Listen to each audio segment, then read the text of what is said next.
to an actual farmer and ask him how he or his entire community view all these efforts, and obviously the entire discourse around getting the agriculture income tax up and running. Bhandara Saab, sir, last but not least for sure, but please, sir, try to be brief. We have very little time left. Thank you very much, and thank you very much to CDPR and the World Bank, and especially thanks for inviting a farmer here to at least speak. Otherwise, we are always tell you need to do this. So thanks a lot. But well, when you are talking about the agriculture tax gap, and the first thing people are thinking about, and even I listen the comments from guys beside me who are not into agriculture, that oh, tum tax chori kar rahe ho, tum tax nahi dete. So I don't think this is true. Every farmer, from a very small tenant of just 1 acre to the large farmer, paying some taxes on inputs from diesel, pesticides, fertilizer, and most importantly, seed. I was just calculating with a fuel station owner. For last 15 days, every farmer is paying 17.5 liter tax on 1 liter of diesel. If you're talking about the maize seed, there is around import custom duty और इस तरह की जो चीजें हैं वो कोई 10% के करीब लगती हैं. मैं चूंकि फार्मर हूँ तो अंग्रेजी और उर्दू शायद मिक्स करके ज्यादा बेहतर रहेगा, क्योंकि लोग फार्मिंग कम्युनिटी से भी सुन रहे होंगे इसको. तो अगर इसी तरह हम इलेक्ट्रिक ट्यूबवेल की बात करते हैं, बड़ी खुशी से मिक्स कीजिए. थैंक यू एजाज नबी साहब, थैंक यू वेरी मच.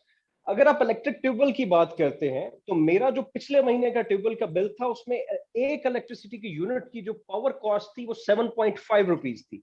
उसके ऊपर मेरा जो टैक्स है वो 3.5 रुपीज था. और ये टैक्स हम दे क्यों रहे हैं? जो फार्मर, कोई भी अगर आप किसी भी बंदे से टैक्स लेते हैं तो उसके एवज उसको सपोर्ट चाहिए होती है. मैं ट्यूबवेल के ईच यूनिट के ऊपर टैक्स लेता हूं और मुझे उसकी सपोर्ट ये मिल रही होती है कि अगर एक महीने का मेरा बिल शॉर्ट होता है तो मेरे दरवाजे के ऊपर वबला का लाइनमैन खड़ा होता है कि either you are paying now और I am going to disconnect that electricity. मेरी इनकम अगर 4 माह बाद है, 5 माह बाद है, 6 महीने बाद है, जबकि मैंने बिल जो है वो पर मंथ पे करना है विद टैक्सेस.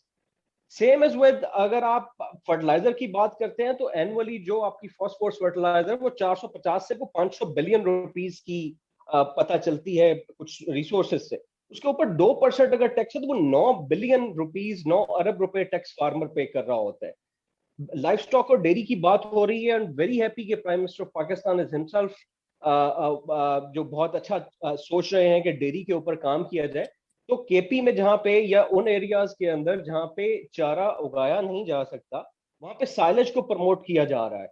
साइलेज की जो सबसे एसेंशियल आइटम है प्रिजर्व करने की, उसकी फिल्म के ऊपर कोई 50% से ज्यादा इंपोर्ट ड्यूटीज और टैक्सेस हैं. And we are talking about agriculture sector कि हम उसको किस तरह बढ़ा सकते हैं.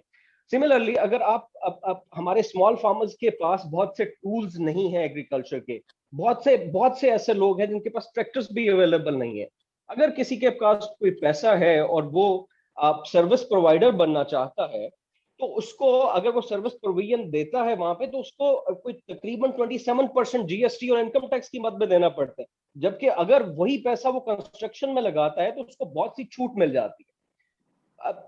इसी तरह आपको बहुत से जो है हम 3 तरह के जो फार्मर्स हैं, मैं ये समझता हूँ हम 3 तरह के टैक्सेस देते हैं. एक हमारा जो इनडायरेक्ट टैक्सेस है जिनकी मैंने बात की, डायरेक्ट टैक्सेस हैं जो हम आबियाना की सूरत में देते हैं, और एक इनफॉर्मल टैक्सेस भी गांव में देहातों के तौर पे होता है. देखिए, जब आप स्टेट की फैसिलिटीज की टैक्स की एवज बात करते हैं तो शहरों के अंदर चाहे वो स्कूल हो, चाहे वो तालीम हो, चाहे वो हेल्थ हो, चाहे वो वाटर सप्लाईज हो, वो सारी स्टेट ओन्ड होती हैं और स्टेट ही उनको रन करती है. जबकि देहातों के जो अंदर, जो गांव के अंदर ऐसा नहीं होता. It is we the people जो उस लोग के होते हैं जो लैंड भी डोनेट करते हैं. हमारे केस में मैं अपनी एग्जांपल आपको देता हूं कि मेरे गांव के अंदर एक यूनियन काउंसिल है, एक हमारे पास प्राइमरी बॉयज स्कूल है, एक गर्ल्स स्कूल है, एक ज़राअत का ऑफिस है और एक वाटर सप्लाई स्कीम है. ये सारी जो है वो हमारी लैंड्स हमने डोनेट की हैं. और वाटर सप्लाई स्कीम जब आप अर्बन की बात कर रहे होते हैं वहां पे सरकार टैक्सेस से रन कर रही होती है, जबकि रूरल में وہ بھی دیہاتوں کے ذمہ ہوتا ہے کہ آپ نے جو ہے وہ اس کو پے کرنا ہے. اب اگر ہم آ جاتے ہیں کہ assumption ہے کہ ایگریکلچر جو انکم ٹیکس ہے اس کا تھوڑا سا میں ذکر کرنا چاہوں گا. میں بھنڈارا دیکھیں صاحب میں جلدی ریپ اپ کر دیجیے گا سر. جی میں جلدی میم کوشش کر رہا ہوں.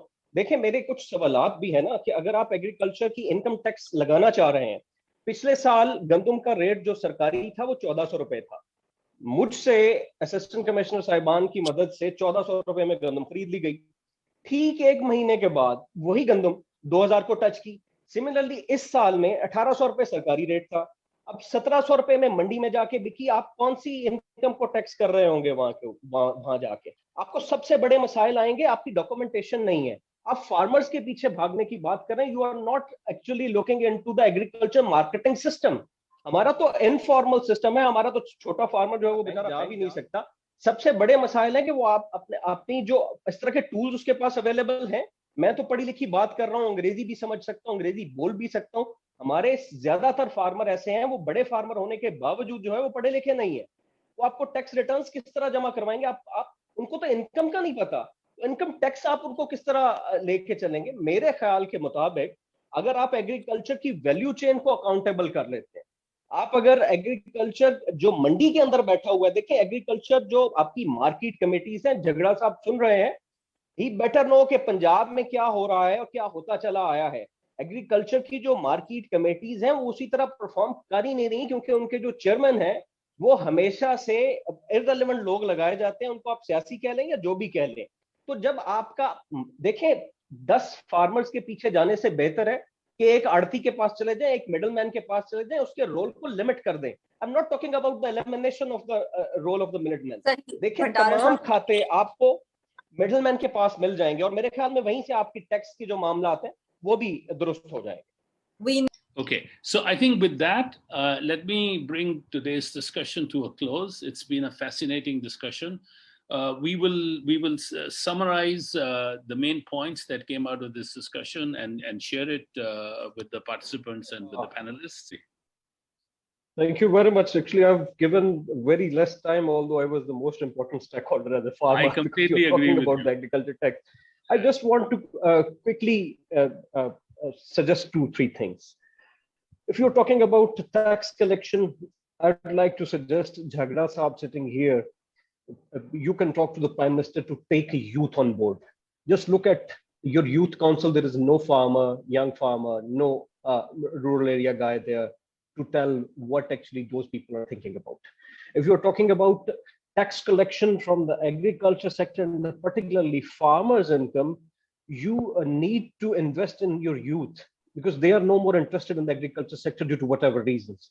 Thirdly, the most important point is, you made earlier that we need to invest the collected tax in that particular area. If you are collecting the tax from Pakpatan, you should actually invest that tax to the investment as an investment in the infrastructure that is not available for the agriculture sector. And most importantly, you need to improve the value chain. You need to understand the roles of different players. The most important player is the middleman, who sometimes is capturing all the value chain by the capital he have. Thank you very much. Thank you, Amasad.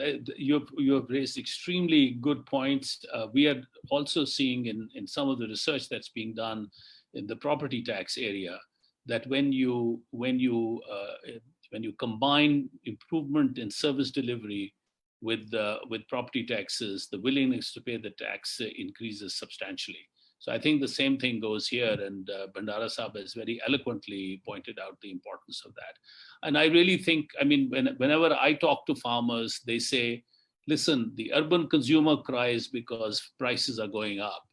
We cry that we are not getting adequate prices. Somebody is making a lot of money in this. And that's neither the farmers and clearly not the urban consumers. We need to investigate the entire food chain. I'm very glad to report that CTPR, IGC, the International Growth Center, has just launched a study to understand the entire value chain of 2 or 3 critical agriculture commodities to pinpoint exactly where the profits are being pocketed, as Mr. Bhandara جو بندارا صاحب نے کہی, I have a lot of sympathy, and I think as we start to change the regulatory framework of the agriculture sector, absolutely right کہ ہم نے یہاں پہ ہمارا پہلا ٹارگیٹ جو ہے وہ گروتھ ہونا چاہیے.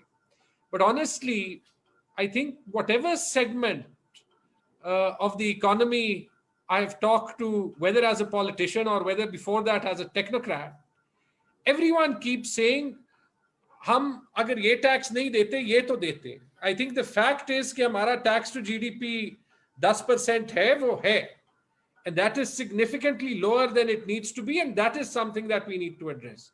تو جو اسپرٹ یہاں پہ تھی اینڈ میں, and why I feel, you know, as I said, I feel, اور جو ظفر علی شاہ صاحب اور میں نے کام کیا کہ in the end, let's say if someone is making 10 crore rupees of profit on agriculture, net profit, تو in spirit, جیسے طارق باجوہ صاحب نے کہا, at that point whatever inputs you've paid, because یہ input diesel pay, fertilizer pay, every other sector pays as well, right? So there I can have sympathy to say کہ ہم فی الحال اپنے وہ rates وہی رکھیں جو ہیں, and I think the rates are lower than the FBR, so there is still technically that arbitrage opportunity.